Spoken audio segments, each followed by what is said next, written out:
Right. Vijaya Babu గారు చెప్పండి, నిజంగానే 1000 కోట్లు పెట్టుబడి దానికి 500 కోట్లు సుమారుగా, మరి ఆ భూమి విలువ ఎంతో నాకు ఐడియా లేదు. అవన్నీ కలిపితే 500 కోట్లు రాయితీలు ఏంటి ఈ గోల ఏందండి? ఆయన పైగా అదేమంటే టాప్ 100 కంపెనీస్కి అన్నిటికీ మేము 99 పైసలకి ఇస్తాం ధైర్యంగా చెప్పటం ఏమిటి? అసలు ఇట్లా జరగచ్చు? అసలు ప్రజాస్వామ్యం కానీ పేద ప్రజలకేమో వాళ్ళకి భూములు సమీకరిస్తారంట వాళ్ళ ఇష్టం వచ్చినట్లు, పెద్దవాళ్ళకేమో ఇట్లా ఇచ్చేస్తారట. ఇది కరెక్ట్ పద్ధతి అయినా? పరిశ్రమలు రావద్దని ఎవ్వరూ చెప్పం, కానీ ఈ రకంగా ఇస్తేనే బ్రాండ్ ఇమేజ్ అంతా చంద్రబాబు బ్రాండ్ చూసే వచ్చేస్తారని చెప్పిన వాళ్ళు ఇట్లా ఎందుకు పందారం చేయాల్సి వస్తుందంటారు? దానికంటే ముందు ఇందా మీరు ప్రస్తావించిన దేవాదాయ భూములండి. మొత్తం రాష్ట్రంలో 87,000 ఎకరాల దేవాదాయ భూములుంటే ఆ 87,000 ఎకరాల భూముల్లో మెయిన్ సిటీస్ లో కోటాను కోట్ల రూపాయలు విలువ చేసే భూములన్నింటినీ కూడా ధారాదత్తం చేసిన పరిస్థితి. నిన్న ఈనాడులో ఒక ఆసక్తికరమైనటువంటి ఇది వచ్చింది. కనకదుర్గమ్మ వారి భూములు విజయవాడలో లోటస్ పాండ్ దగ్గర ఎవడో ఆక్యుపై చేసి దాని మీద రోడ్డు వేస్తున్నాడంట. దాని మీద అద్భుతమైనటువంటి ఒక కథనం ప్రచురించారు. ఆ కథనం ప్రచురించారు తప్ప ఇక్కడ గమనించాల్సింది ఏంటంటే, ఇందాక ఆయన అంజాద్ బాషా చెప్పినట్టు, ఆ రోజున మీకు గుర్తుందో లేదో సదావర్తి భూములు చెన్నైలో కోటాను కోట్ల విలువ చేసేటువంటి సదావర్తి భూముల్ని కొట్టేయాలని చెప్పని ప్లాన్ చేశారు. దాని మీద ఎంత గొడవైందో మనకు తెలుసు. అదే విధంగా మీకు విజయవాడలో ఈ కనకదుర్గమ్మ వారి భూముల గురించి రాశాడు. కానీ అసలు కీలకమైన అంశం ఏంటంటే, గతంలో చంద్రబాబు నాయుడు గారు అధికారంలోకి వచ్చిన వెంటనే అంతకు ముందు కాంగ్రెస్ ప్రభుత్వంలో కూడా వీళ్ళు ఇలాగే పైరువేలు చేసుకొని కారు చౌకగా కనకదుర్గమ్మ వారి భూముల్ని కారు చౌకగానండి కొట్టేసి పెద్ద పెద్ద భవంతులు విద్యా సంస్థలను నెలకొల్పారు.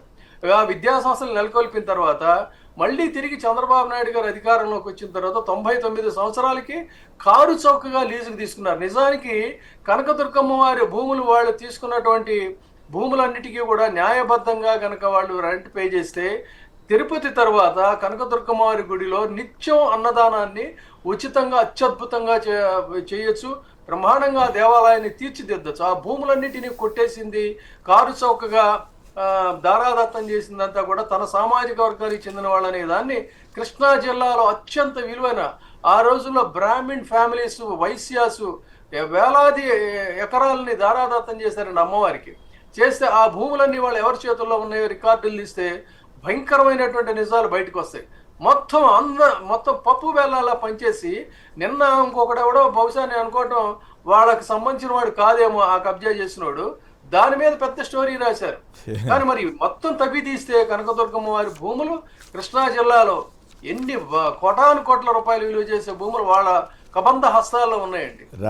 తోటలు, గులాబీ తోటలు, పొలాలు, మొత్తం విద్యా సంస్థలకు సంబంధించినటువంటి భూములు అన్నీ కూడా ఎంత అండి దేవాలయానికి రావాల్సిన రాబడి మొత్తం వీళ్ళు దోచేసి ఈ రోజున మీరు గమనించాల్సింది ఏంటంటే, ఇంకొక పాయింట్, చంద్రబాబు నాయుడు గారిని అరెస్ట్ చేస్తే మొత్తం యావత్తు ప్రపంచంలో ఉన్నటువంటి వాళ్ళందరూ కూడా వచ్చి ఆర్థికంగా వాళ్ళకి అండగా నిలబడ్డారంటే కారణం ఏంటంటే, ఇలాంటి ఫేవర్స్ తన ప్రభుత్వంలో అనేక మందికి చేసినటువంటి దీనివల్లే ఆ పార్టీకి అండగా వాళ్ళు నిలబడగలిగారు.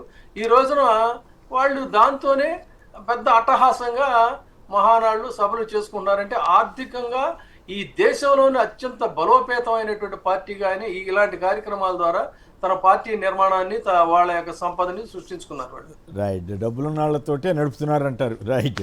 ఇక విజయబాబు గారు చెప్పండి, చంద్రబాబులో ఈ ఉగ్ర భాష ఏమిటి? జగన్ గారిని పట్టుకుని ఆర్థిక ఉగ్రవాదులు అంటాం, నాశనం చేశారంటాం, ఏమిటి అసలు? ఆయన ఎలక్షన్ ముందు ఏం చెప్పాడు, ఇప్పుడు ఏం చేస్తున్నాడు? జగన్ గారి కంటే 3 రెట్లు ఎక్కువ ఇస్తానని చెప్పాడు. 1,50,000 కోట్లు ఆల్రెడీ అప్పు చేశాడు.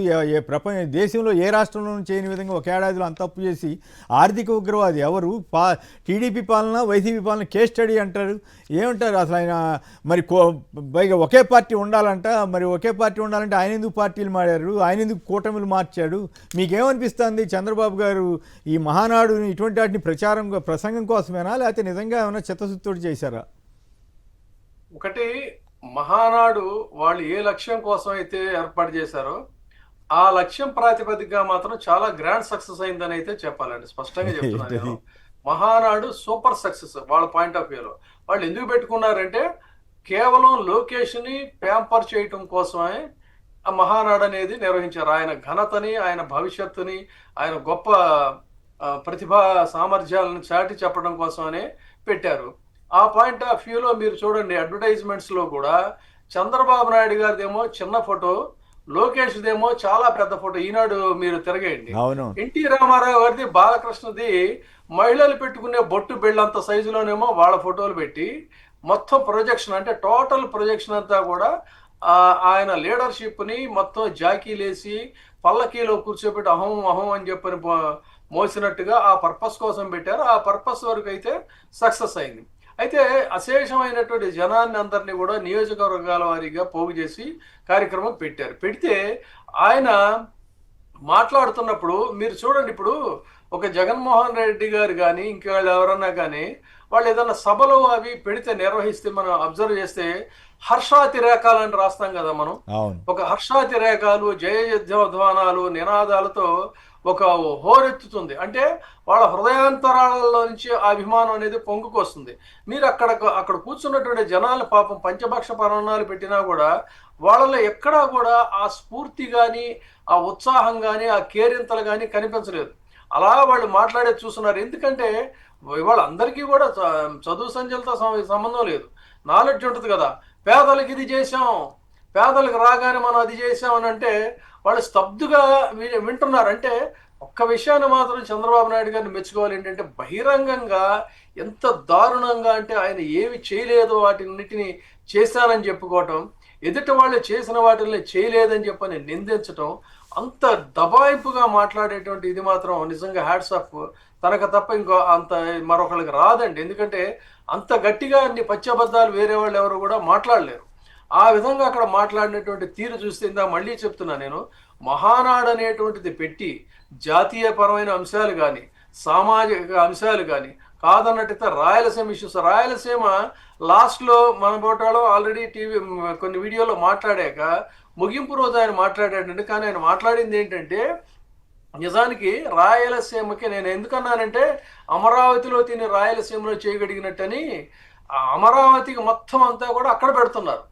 అక్కడ పెట్టి వేడుకలు మాత్రం ఇక్కడ నీటి కోసం కటకటలాడుతున్నటువంటి రాయలసీమకు వచ్చి మొన్న జిల్లాల వారీగా పరిస్థితి చూస్తేనండి, కొన్ని చోట్ల 5 రోజుల్లోకి 2 గంటలు మాత్రమే నీళ్ళంట, కొన్ని చోట్ల వారంలో 4 రోజులకి నీళ్ళంట.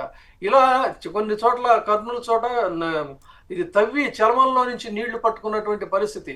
ఇంత నీటి కటకటగా ఉంటే ఇక్కడ ఫ్యాక్ట్స్ అండ్ ఫిగర్స్ కూడా ఉన్నాయి, మనకు టైం సరిపోదు. కానీ జగన్మోహన్ రెడ్డి గారు గండికోట, ఆయన రాజశేఖర రెడ్డి గారు ఆయన జలయజ్ఞంలో ఆయన కళది ఆయన నిర్మిస్తే దాంట్లో 27 టీఎంసీల నీళ్లు నిల్వ చేసినటువంటి ముఖ్యమంత్రి జగన్మోహన్ రెడ్డి గారు అయితే 13 క్యూసెక్కులను కూడా కనీసం, అంటే ఈజ్ టోటల్లీ ఇగ్నోర్డ్ రాయలసీమ అండి. రాయలసీమలో చేయగలిగి ఇక్కడ తినే అన్నారు. ఎందుకంటున్నారంటే వాళ్ళ ప్రయారిటీస్ ఎంతసేపు ఆ రోజున హైదరాబాద్ నగరం చుట్టూ చంద్రబాబు నాయుడు గారి ప్రయారిటీ, అప్పుడు టోటల్గా రాయలసీమ ఇగ్నోర్ అయింది.